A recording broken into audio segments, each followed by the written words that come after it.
안녕하세요. 오늘도 찾아주셔서 감사합니다. 오늘은 충청남도 아산에 거주 중인 이용임 할머니가 보내주신 사연입니다. 무슨 일이 있었는지 제보된 사연 바로 읽어드리겠습니다. 들어보시고 이용임 할머니께 따뜻한 위로든 따끔한 조언이든 해 줄 수 있는 말이 있으면 말씀해 주시길 바랄게요. 이야기를 들으시면서 여러분의 경험에 비추어 볼 때 이런 상황을 어떻게 해결하셨는지, 혹은 주변에서 비슷한 경험을 한 분이 계셨다면 그분들은 어떻게 대처하셨는지 공유해 주시면 좋겠습니다. 좋아요와 구독 그리고 알림 설정 눌러주시면 올라오는 사연 함께 들어보실 수 있습니다. 그럼 사연 바로 읽어드리겠습니다. 안녕하세요. 우여곡절 많은 60여 년의 인생을 살아온 여자입니다. 살면서 어떤 일들은 무슨 수를 써서라도 해야만 하죠. 그냥 그게 옳고 그래야 하기 때문에 나중에 후회하지 않기 위해 수많은 희생과 노력을 해서라도 해야만 하는 그런 일들이 있습니다. 하고 나서도 이게 과연 최선이었을까, 맞는 일이었을까 고민을 수없이 하게 되지만 시간이 흐른 뒤에 역시 하길 잘했다는 생각이 들면 그때야 비로소 내 인생이 틀리지 않았다는 확신을 얻게 됩니다. 저는 이번에 제 인생의 가장 큰 선택이 결코 틀리지 않았다는 것을 확인했고, 이 이야기가 여러분의 미래에 커다란 교훈이 되었으면 해서 이렇게 사연을 보내게 됐어요. 제 인생을 돌아보면 그렇게 이타적인 삶은 아니었다고 말할 수 있겠네요.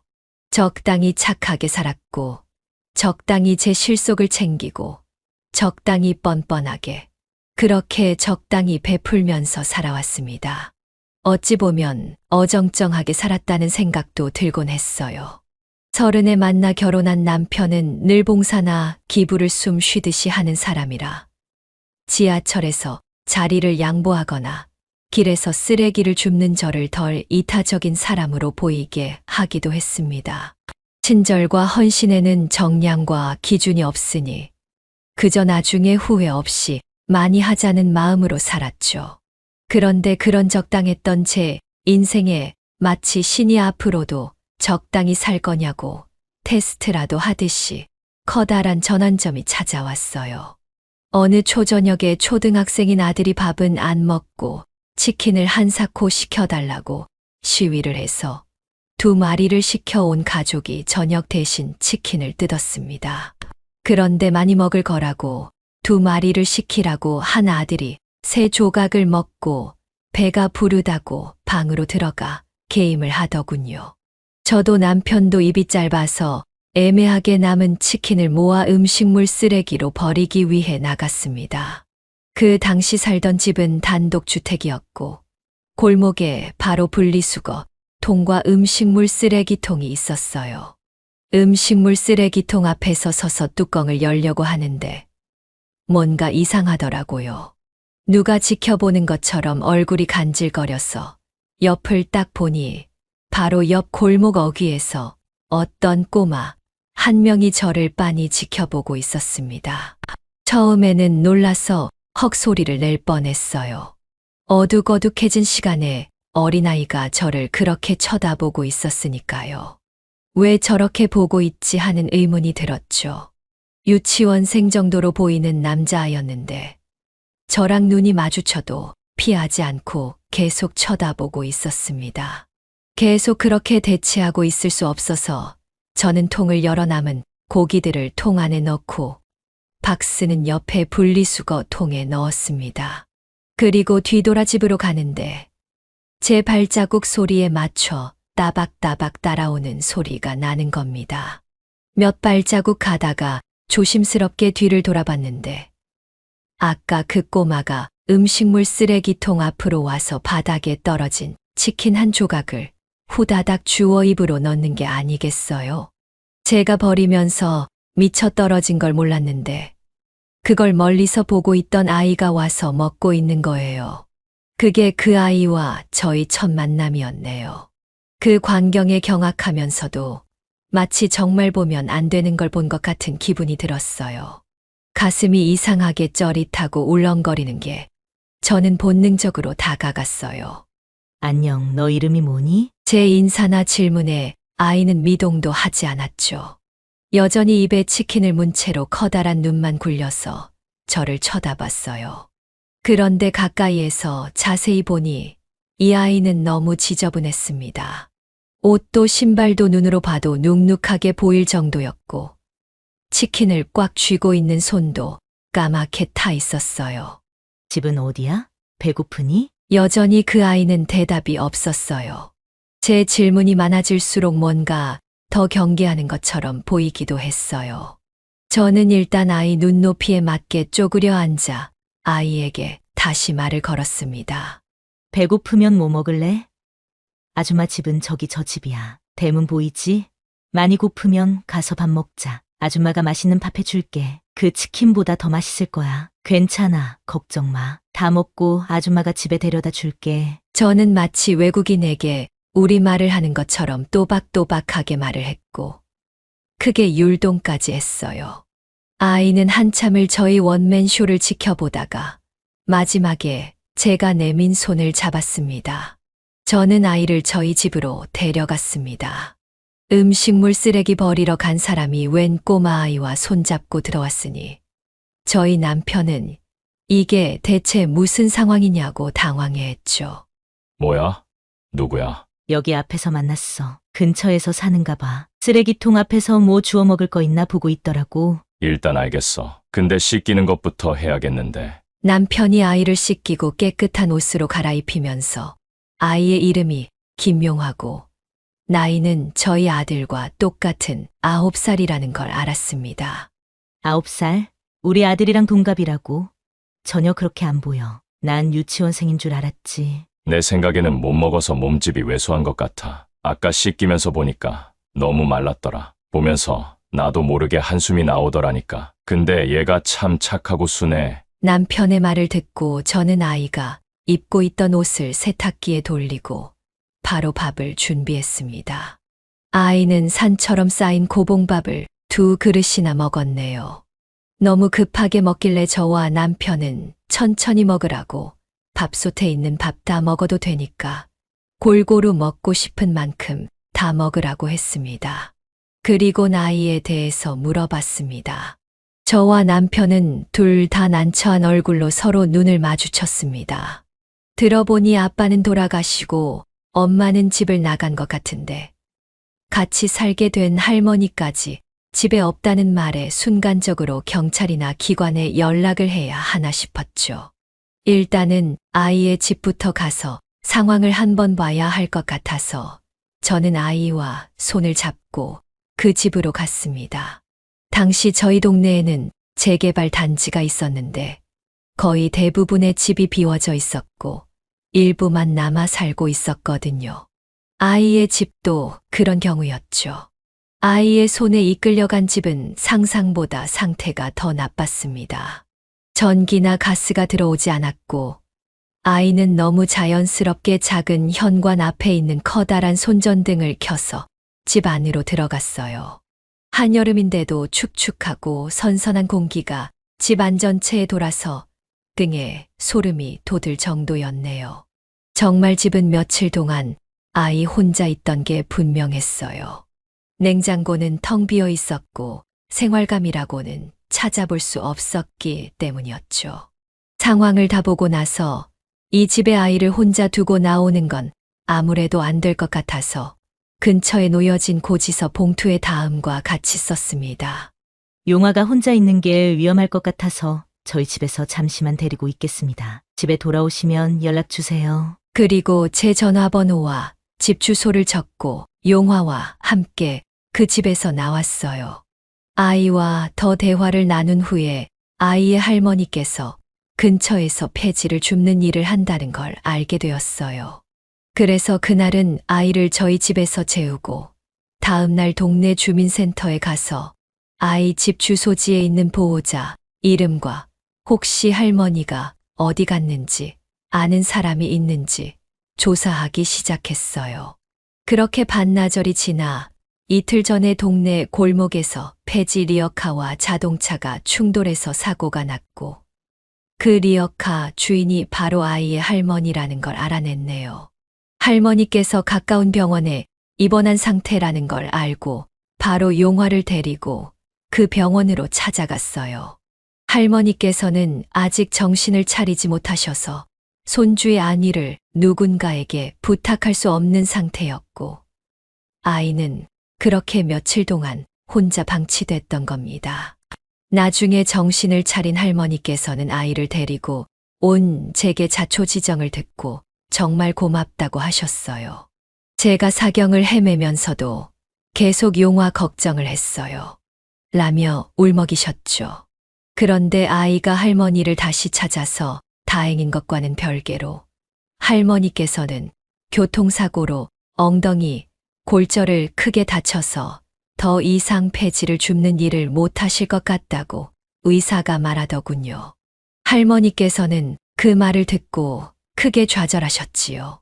하루 벌어 하루 사는 집에서 그 수입이 끊기게 됐으니 아마 눈앞이 깜깜하셨을 겁니다. 할머니께서 일을 못 하신다는 말을 병원에서 듣고 생각이 많아지더라고요. 몸이 나으신다고 해도 당장은 할머니께서 받으신 사고 합의금으로 어떻게든 살 수 있겠지만 아직 9살인 손주를 혼자서 키운다고 생각하면 그 합의금이 충분하지 않았으니까요. 저는 남편과 긴 대화를 나눴습니다. 근본적이지는 못해도 좀 용화가 살기 편하게 도움 줄 수 있을까? 당신 진짜 용화한테 빠졌구나. 어디서 마음이 그렇게 가게 된 거야? 얘가 딱하잖아. 아, 모르겠어. 그 쓰레기통 앞에서 누가 버린 음식 주저함도 없이 바로 주워 먹는 그 간절함을 봐서 그런가? 용화만 보면 괜히 가슴이 짠해. 게다가 우리 공길이랑 동갑이잖아. 용화를 보면 공길이 생각도 나고, 공길이는 따뜻한 집에서 사는데 그 어린 게 뭘 잘못한 것도 아닌데 그렇게 순하고 착한 애가 선택권도 없이 그저 그 상황에 적응하는 수밖에 없지 않나. 그게 서글프기도 하고. 그럼 작게나마 후원이라도 할까? 우리가 후원자가 돼서 용화가 학교 다니면서 필요한 일정한 금액을 지원하는 거야. 성인이 되기 전까지 기본적으로 필요한 교육비 같은 거. 저와 남편은 상해 후에 아이의 할머니에게 말씀드렸어요. 할머니께서 허락하신다면 아이가 성인이 되기 전까지 후원자가 돼서 기본적인 지원을 하고 싶다고 말이죠. 할머니께서는 급작스러운 제안에 놀라시기도 했고 그냥 뭐라 말을 잊지 못하시더라고요. 저희는 그냥 용화를 돕고 싶다고 말씀드렸어요. 그렇게 쓰레기통 앞에서 시작된 아이와 저희 가족의 인연이 후원이라는 형태로 변했습니다. 아이의 후원을 시작하면서 저와 남편이 또 신경을 쓰게 된 게 있는데 바로 아들이 부모님이 동갑인 아이를 챙긴다는 걸 서운해하지 않게 하는 것이었어요. 그래서 아들에게도 그 전보다 더 섬세한 관심을 쏟았습니다. 그 후에 할머니께서는 회복하셨고 아이는 다시 할머니가 계시는 집으로 돌아갔습니다. 그리고 다시 학교에 다니기 시작했어요. 저와 남편이 마련한 새 책가방을 메고 새 신발을 신고 새 옷을 입고 새 필기용품을 들고 말이죠. 남편과 저는 일단 아이가 학교 다니면서 사용할 물건들과 옷을 새로 채워주는 것부터 시작했습니다. 정말 기본적인 것도 없는 게 많아서 그것부터 채워줬네요. 용화는 말로 감정을 전하는 걸 어려워했지만 전혀 표현하지 않는 것도 아니었어요. 처음에는 저와 남편이 후원용품을 보내거나 직접 주고 나서 다음 날 대문 안으로 편지가 하나씩 들어오더군요.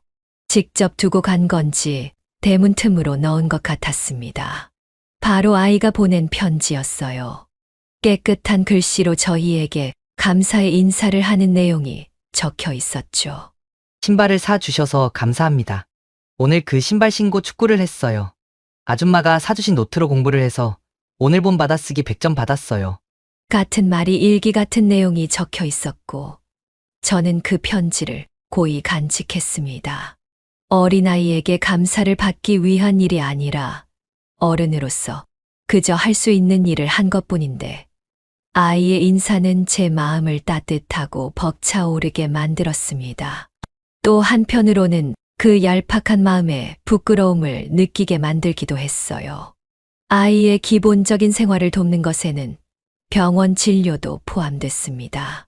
할머니께서 아이를 데리고 다니며 검진을 받게 할 수 없으니 제가 제 아들과 함께 데리고 다니며 기본적인 알러지 검사와 건강검진, 예방접종을 받게 했죠. 어머, 용화는 견과류 알러지가 있네. 견과류 알러지가 뭐예요? 견과류는 땅콩이나 호두 같은 걸 말하는 건데 그 알러지가 있는 사람은 견과류를 먹으면 안 돼. 먹으면 몸에 두드러기가 나고 심하면 목까지 무리가 가서 숨 쉬기도 어려워. 헐. 김용아, 너 땅콩 들어간 초콜릿도 못 먹겠네. 짱 불쌍하다. 불쌍할 게 뭐 있어. 그거 말고도 세상에 맛있는 게 많은데. 용화야, 학교에서 먹는 거 조심해야 돼. 알았지? 담임 선생님께는 아줌마가 연락할 테니까. 아이는 마땅히 받아야 할 관심과 보살핌을 받으며 무럭무럭 자랐습니다. 그 관심의 보답이라도 하듯 2학년에 올라가고 3학년에 올라가고 4학년으로 올라가면서 늘 반에서 반장을 했고 성적도 나날이 늘었어요. 학원은 보내지 않았는데도 원래 머리가 좋은 건지 아니면 그만큼 노력을 하는 건지 성적이 우수해서 선생님들마다 후원자인 저를 만나면 아이 칭찬을 그렇게 하셨네요. 혹시 얘가 도움을 받는다는 생각에 무리를 하는 건 아닐까 해서 종종 만나서 외식을 할 때마다 제가 공부를 좀 쉬엄쉬엄 하고 밖에서 더 뛰어놀라 해도 아이는 그냥 수줍게 웃기만 하더라고요. 이제 좀 구김살 없이 그 나이대에 맞게 해맑게 살 수 있을 것 같았는데 아이가 초등학교 5학년 2학기로 올라갈 때쯤 할머니께서 돌아가시고 아이는 다시 어린 나이에 큰 이별을 겪게 됐습니다. 할머니께서는 돌아가시기 전 혼자 두고 가는 손주가 끝내 마음에 걸리셔서 원래 부탁은 하지 않으셨던 분이 제 손을 꼭 잡고 말씀하셨어요. 내가 우리 나리 씨한테 너무 고마운 게 많아요. 내가 그동안 빚을 많이 졌어. 우리 용화가 요새 웃고 사는 게 다 나리 씨 가족 덕분이에요. 우리 불쌍한 용화, 내가 매일같이 나 죽으며 어떻게 하나 늘 걱정하고 있어요. 나리 씨, 이 늙은이가 염치도 없이 딱 하나 부탁할 게 있어요. 우리 용화, 제발 나 죽어서도 외롭지 않게 해줘요. 내가 이렇게 부탁할게요. 아이의 할머니 장례식이 끝나고 그 말을 곰곰이 생각해 봤어요. 지금 내가 순간의 감정에 휘둘리는 게 아닌가, 충동적인 선택이 아닐까 하고요. 그리고 남편에게 말을 꺼냈죠. 용화를 아예 양자로 들여오는 게 어떨까? 남편 또한 제가 말하기 전에 혼자 생각하고 있었더라고요. 그게 맞는 거라고 생각했어요. 이미 아이의 후원을 시작할 때부터, 아니, 집에 들이고 밥을 먹였을 때부터 그저 가벼운 마음으로 일시적인 도움을 주려던 게 아니었거든요. 그날 아이를 저희 집에 들였을 때 아이는 이미 저희 부부의 마음속으로 들어온 겁니다. 하지만 그게 맞는 일이라고 해도 일단 입양을 하기 전에 생각해야 할 것이 너무 많았어요. 일단 아이가 저희와 한 가족이 되는 걸 받아들일 수 있는지 알아봐야 했고, 또 저희는 아들의 의견도 들어야 했으니까요. 저희 아들은 용화와 친하지 않았거든요. 오히려 조금 무시하는 경향이 있어서 제가 매번 주의를 줬으니까요.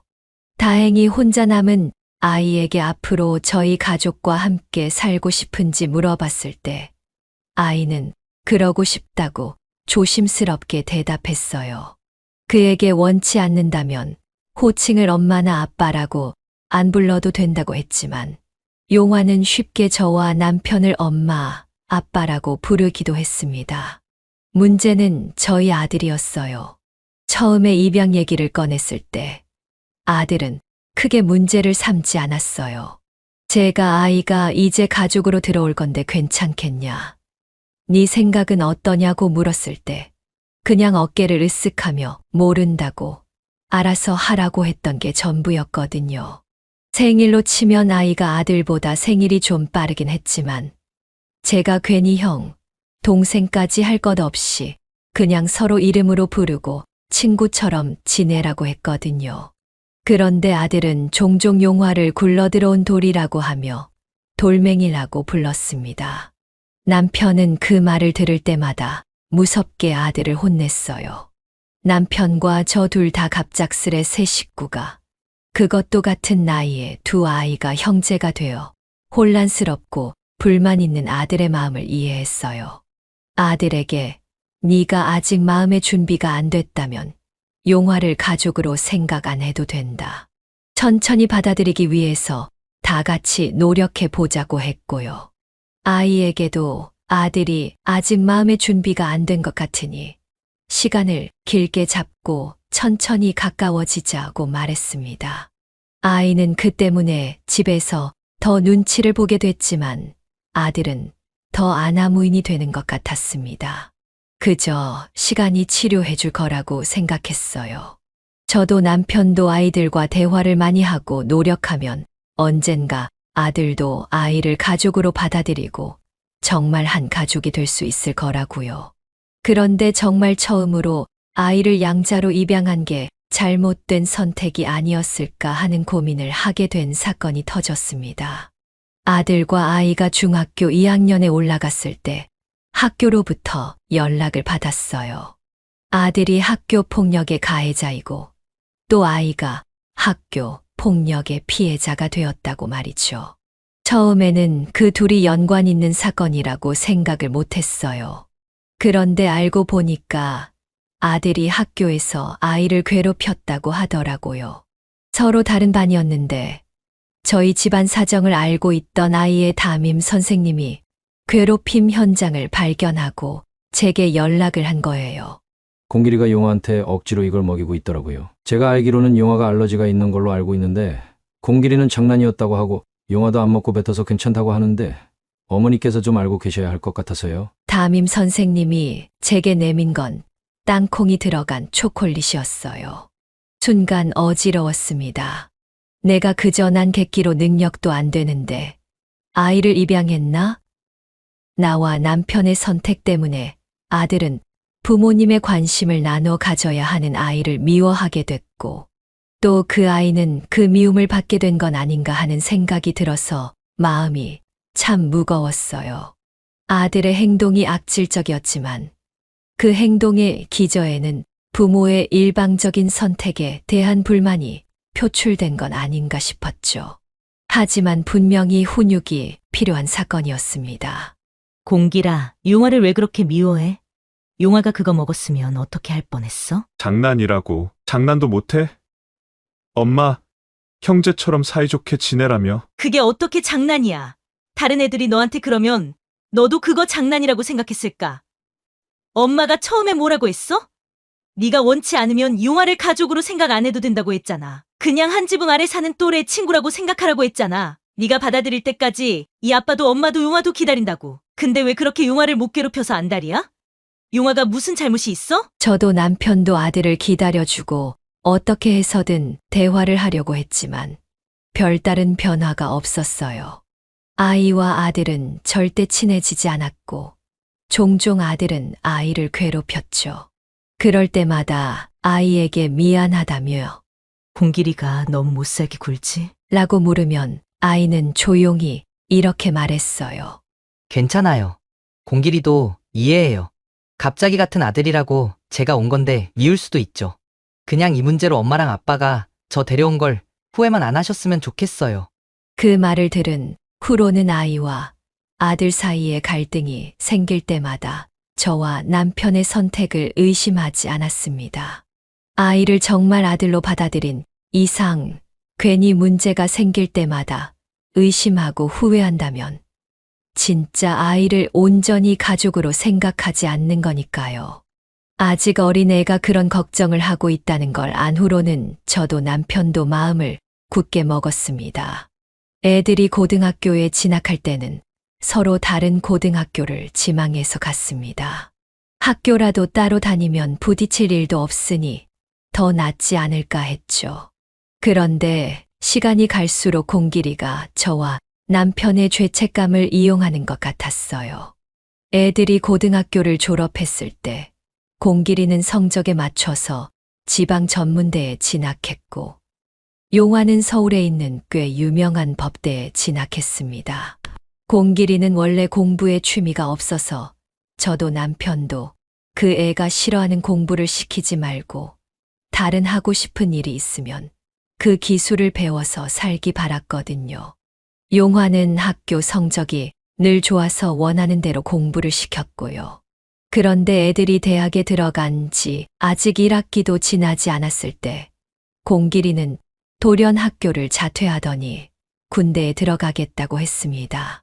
저도 남편도 놀랐지만 공길이가 아무래도 본인의 길이 아닌 것 같다고 군대 갔다 오고 나서 진로를 다시 정하겠다고 해서 그러라고 했죠. 그렇게 군대를 갔다 온 공길이는 저희 부부에게 식당을 차리고 싶다고 손을 벌렸어요. 대학교도 자퇴했으니까 3년 학교 다닐 등록금 그냥 현금으로 주세요. 그럼 그걸로 알아서 식당 차릴게요. 군대에서 만난 친구랑 같이 대학가에서 술집이나 창업하려고요. 저는 공길이에게 너무 성급한 거 아니냐고 좀 더 생각해 보라고 했지만 공길이는 막무가내였어요. 본인을 설득하는 저와 남편에게 공부 잘하는 아들한테는 돈 주는 게 안 아깝고 공부 못하고 지방 전문대 다니다 자퇴한 아들한테는 투자하기가 그렇게 아깝냐라고까지 했죠. 결국 저희는 공길이에게 사업 자금을 줬습니다. 공길이가 건방진 말을 한 건 맞지만 저도 남편도 늘 마음 한편에는 공길이에 대한 죄책감이 있었거든요. 어쨌든 저와 남편의 선택 때문에 공길이가 부모에게 받을 관심을 나눠받아야 했던 게 사실이었으니까요. 그렇게 공길이는 원하던 대로 대학가에 술집을 차렸고 용화는 로스쿨에 들어갔습니다. 처음에는 학비가 너무 비싸다고 로스쿨 안 가고 그냥 취업하겠다고 했는데 저와 남편이 극구 말리며 설득했죠. 법대까지 갔는데 그만두면 아깝잖아. 원래 변호사 되고 싶지 않았어? 용화는 결국 로스쿨에 다니면서 밤낮 없이 공부하느라 집에 들어오는 시간이 적었고 공길이는 자취를 시작했습니다. 얼마 안 있어 예상치 못한 소식을 들고 오더라고요. 바로 결혼을 한다는 소식이었어요. 술집에서 알바하던 알바생인데 연애한 지 반년 정도 됐고 이번 연도에 결혼할 거예요. 순식간에 결혼까지 하더니 결혼하고 나서 몇 달 안 돼 임신 소식까지 들려왔습니다. 속전속결로 후다닥 해치운 공길이 덕분에 나이 50의 할머니 소리를 듣게 됐네요. 하지만 며느리도 손주도 참 예뻤습니다. 어린 며느리가 애틋하기도 했고 어린 만큼 질문도 많고 모르는 것도 많아서 귀엽기도 했어요. 그런데 그 어리숙함이 끝내 독이 되더군요. 처음에는 그 미숙함이 그저 나이에서 오는 어려움이니 나아지겠지 하고 넘어갈 만한 일이라고 생각했는데 그건 나이에서 오는 미숙함이 아니라 그냥 며느리의 타고난 성격이더라고요. 며느리에게 먼저 연락을 받는다거나 시댁에 자주 오길 바라는 건 한 번도 없었습니다. 저희 부부는 제사도 안 지내서 그냥 명절에 만나서 외식을 하든 집에서 같이 밥 한 끼 먹는 걸로 만족했고 무소식이 희소식이라고 종종 서로 생각나면 연락하는 정도가 적당하다고 생각했어요. 그런데 하루는 며느리가 저희 집에서 갓김치를 먹고 너무 맛있다고 친정어머니가 갓김치를 정말 좋아하신다고 하더라고요. 저희 집도 사 먹는 김치였는데 김치를 새로 주문하러 갈 때 그 김에 사돈댁에도 보내려고 며느리에게 주소를 묻기 위해 전화를 했죠. 그런데 전화가 안 되더라고요. 2번 정도 했는데 안 받길래 그냥 문자로 김치 주문하러 가는데 사돈댁 주소 좀 문자로 남겨주렴 하고 보냈습니다. 그런데 그날 밤 공길이에게서 전화가 왔어요. 엄마, 오늘 유자한테 전화했어요? 그래. 했어. 유자 친정 주소 좀 물어보려고. 엄마, 유자한테 전화 좀 하지 마세요. 유자가 엄마 전화만 오면 가슴이 떨린다고 하잖아요. 부담스럽다고. 뭐? 내가 몇 번을 했다고 그래? 그리고 내가 평소에 유자한테 전화를 얼마나 하는데 오늘 한 것도 거의 몇 주 만에 한 것 같은데 근데 유자가 왜 엄마가 부재중 전화 남겼다고 그렇게 떨죠. 아무튼 유자한테 연락 좀 자제해 주세요. 저는 정말 어이가 없었습니다. 시집살이를 시키기는커녕 성가시게 한 것도 아닌데 먼저 본인 입으로 친정에 보내고 싶다고 한 김치를 보내준다고 주소를 묻는 것도 싫다니. 저도 에너지 낭비할 것 없이 그냥 아예 신경을 꺼버렸죠. 그런데 어처구니가 없는 게 나중에 또 그 김치 보내달라고 따로 연락이 왔어요. 참나, 그냥 문자로 그 김치 파는 가게 주소만 보냈습니다. 정말 문제는 따로 있었어요. 로스쿨에 들어갔던 용화가 변호사 시험을 막 앞두고 있을 때였습니다. 저도 남편도 큰 시험을 앞둔 용화 걱정에 매일 기도하는 마음으로 예민해져 있었는데 그때쯤 공길이가 저희 부부에게 손을 벌리는 게 늘어만 가더라고요. 원래 종종 금전적인 도움을 요청한 적이 많았는데 그때마다 저나 남편이나 할 수 있는 한에서는 도와줬습니다. 공길이에게는 가정이 있고 또 어린 손주가 있으니 장사가 잘 안 되는 날이 있구나 하고 안쓰러운 마음에서였죠. 그런데 그게 점점 선을 넘는 거예요.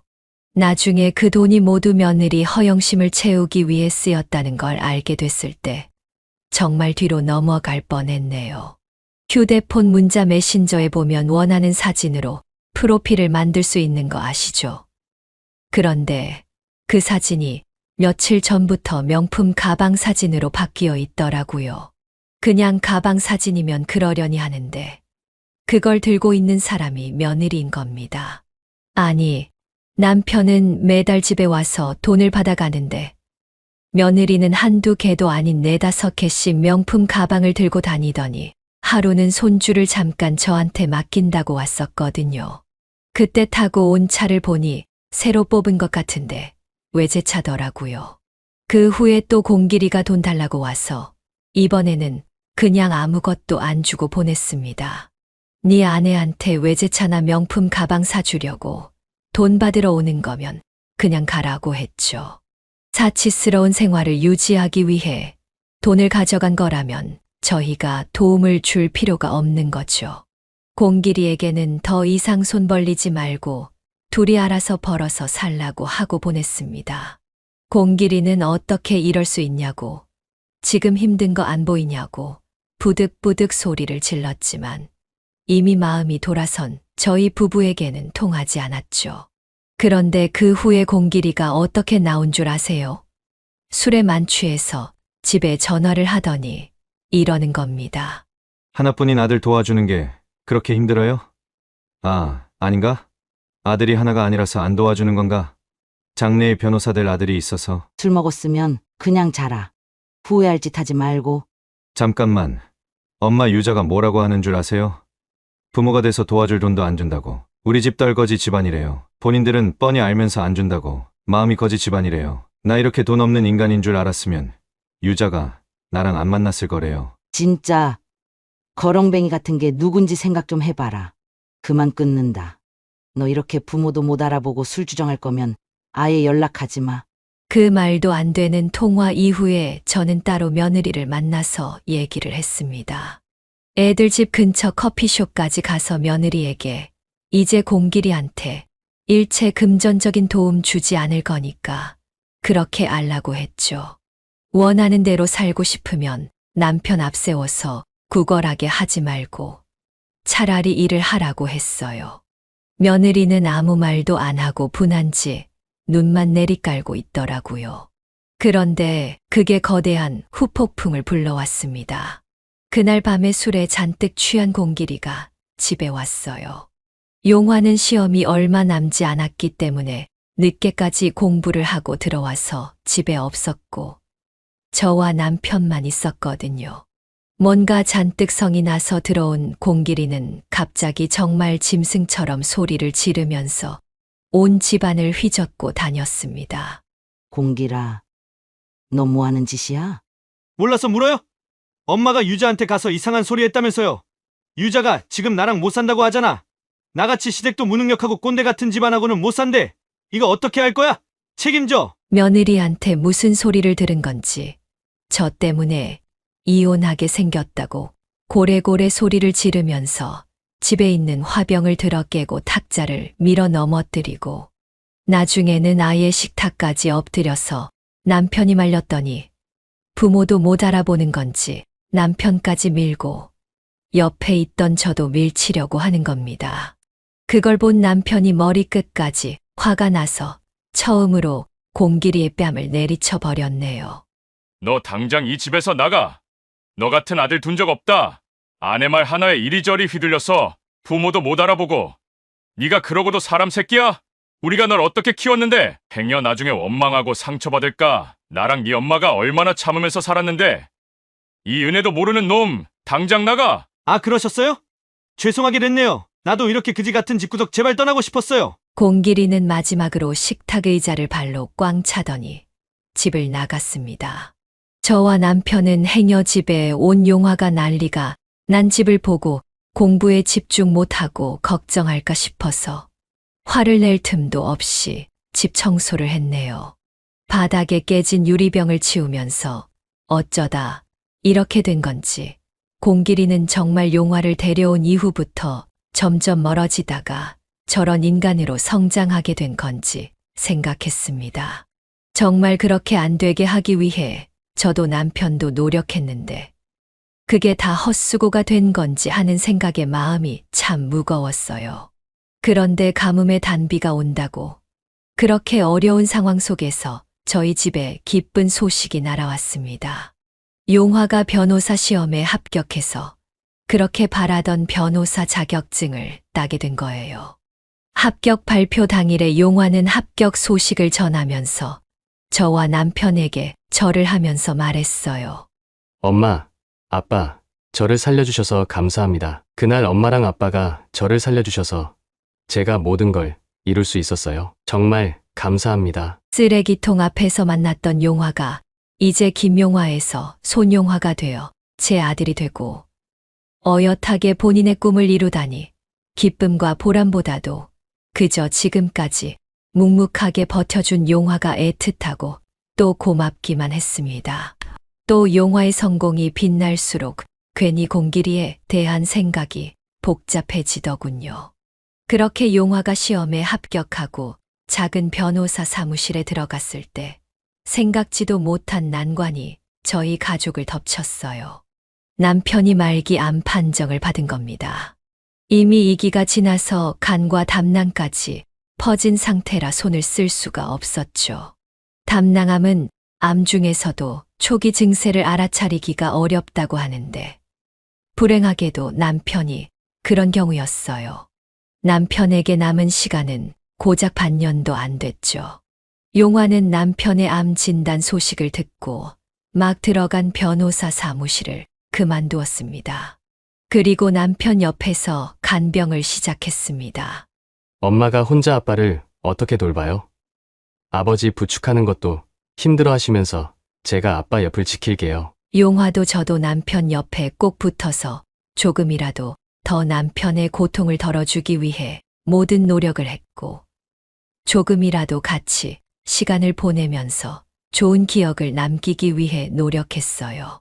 남편의 컨디션이 좋은 날에는 밖으로 나가기도 했고 컨디션이 안 좋아지면 용화가 남편을 부축하기도 했죠. 남편은 그해 겨울에 세상을 떠났습니다. 남편은 절대 후회가 없다고 용화 변호사 되는 것 보고 가서 다행이라고 했고 제게 고맙다고 제가 그간 남편의 삶을 완성시켰다고 말하고 눈을 감았습니다. 공길이도 남편의 장례식에 참석해서 자리를 지켰습니다. 마지막에 실망스러운 모습만 보인 게 생각나는지 후회하는 게 많은 복잡한 표정으로 말이죠. 그런데 그 표정이 복잡한 게 아니었어요. 공길이는 그때부터 계산을 하고 있었는지도 모릅니다. 장례식 후에 집에서 남편의 물건을 정리하면서 공길이에게 따로 아버지, 물건 중에서 갖고 싶은 거 있으면 와서 가져가라고 문자를 남겼거든요.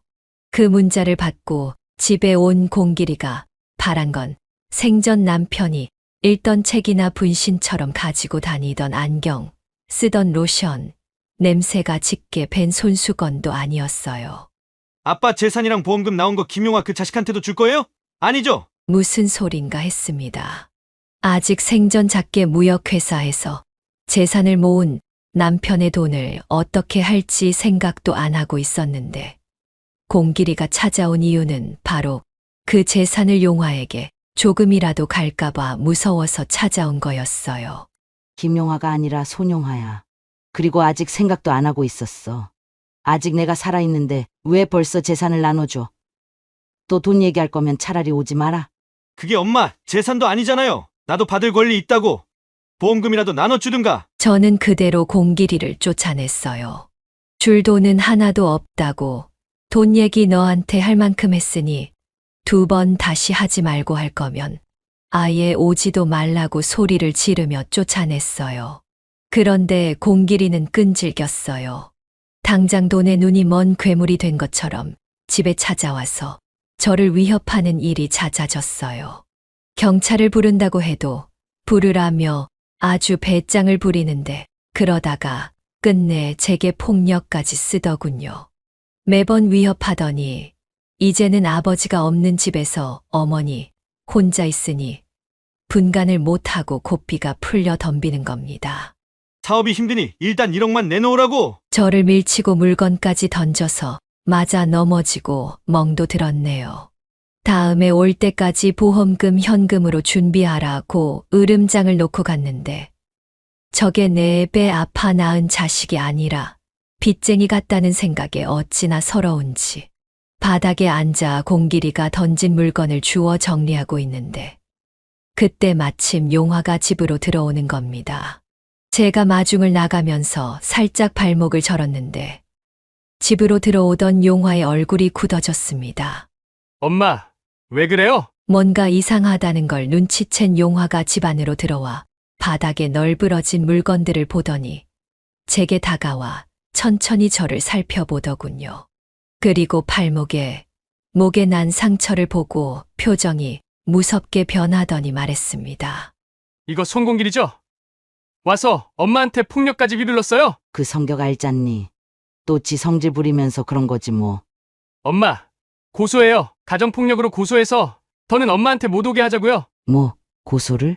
제발, 제 말 좀 들어주세요. 그리고 그걸로도 만족 못해서 매번 아버지 재산 거덜낼 때까지 계속할 거고요. 어떻게 매번 엄마를 이렇게 만들어요?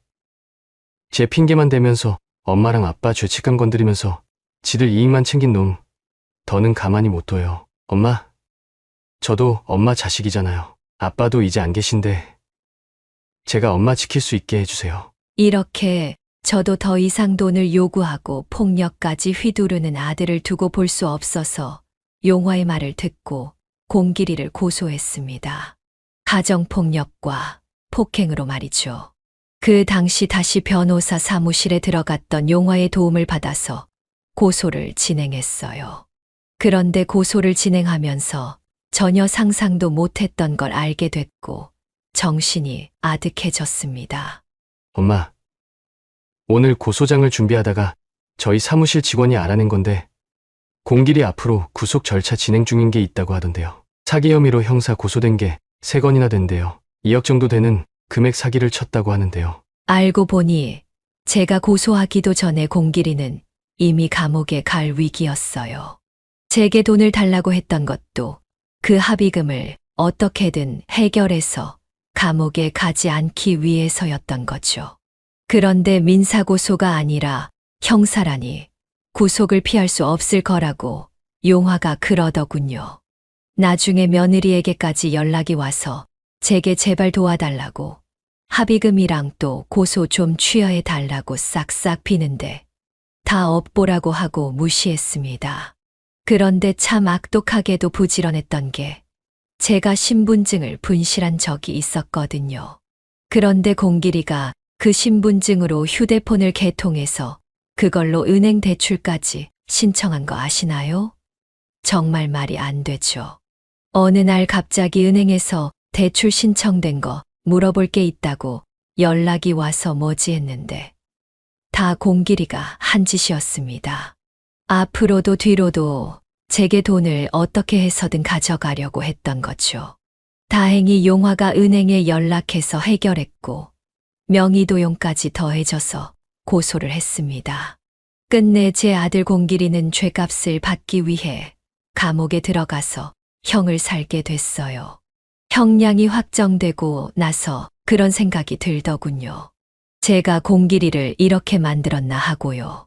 다른 부모들도 다 마찬가지 생각일 겁니다. 자식이 잘못을 하면 부모인 제 행동을 돌아보게 되죠. 그런데 그 죄책감도 다 부질없는 것 같아요. 정말 안 한 게 없었거든요. 공길이가 자라온 환경에서 혹시나 용화의 입양 문제가 나쁜 영향을 미치지 않도록 말이죠. 근데 부모인 저나 남편이 무슨 짓을 해도 바뀌지 않았으니 받아들이는 자식에게도 책임이 있는 거겠죠. 공길이는 30이 다 되도록 계속 제 죄책감을 이용해서 편하게 살려 했으니 이제 그 업보를 받는 거라고 생각합니다. 그리고 부모로서 이제라도 공길이가 정신을 차릴 수 있게 책임을 졌으면 하고요.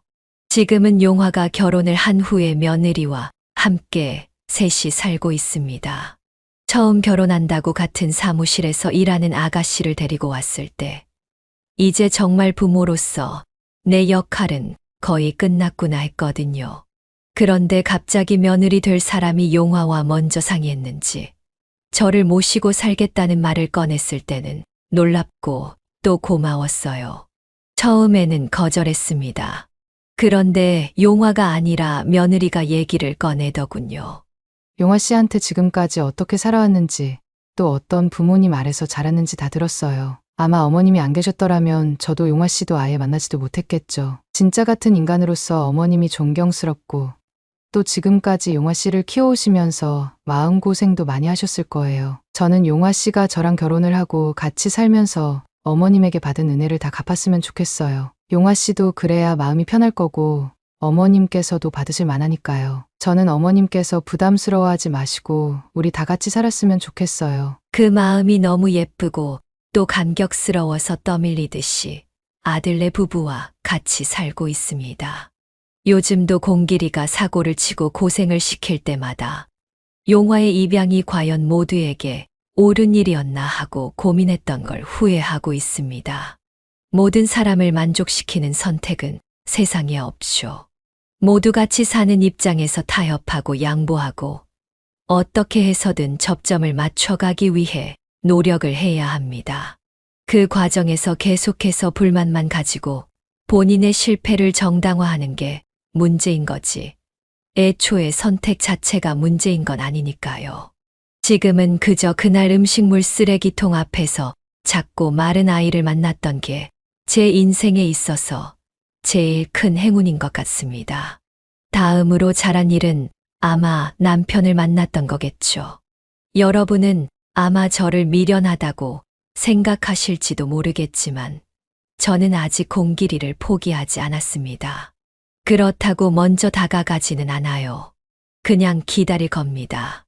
나중에 본인 죄값을 받고 사회에 나왔을 때 정신을 차리고 온다면 두 팔 벌려 환영할 거고, 그래도 정신을 차리지 못했으면 그냥 서로 다른 길을 가는 거겠죠. 그저 부디 어리석은 제 아들 공길이가 본인의 문제가 뭔지 알고 제발 상황 탓을 하지 않는 사람으로 변했으면 좋겠네요. 그날까지 저는 용화와 또 며느리와 좋은 추억을 쌓아가며 살아가려고 합니다. 제 이야기를 끝까지 들어주셔서 정말 감사합니다. 여러분께서도 부디 인생을 바꿀 만한 선택을 하시고 의심도 후회도 하지 않으셨으면 합니다. 여기까지가 이용임 할머니의 사연인데요. 여러분은 어떻게 들으셨나요? 이 사연은 이용임 할머니가 보내주신 사연으로 사연자님의 입장에서 작성되어서 이용임 할머니님께 유리하게 작성되었을 수도 있습니다. 같이 댓글로 의견 나누어 보았으면 합니다. 이용임 할머니의 사연 영상이 주는 교훈이 유익하시다면 좋아요와 구독, 그리고 다른 지인에게 공유 부탁드리며 저는 그럼 다음 사연에서 뵙겠습니다.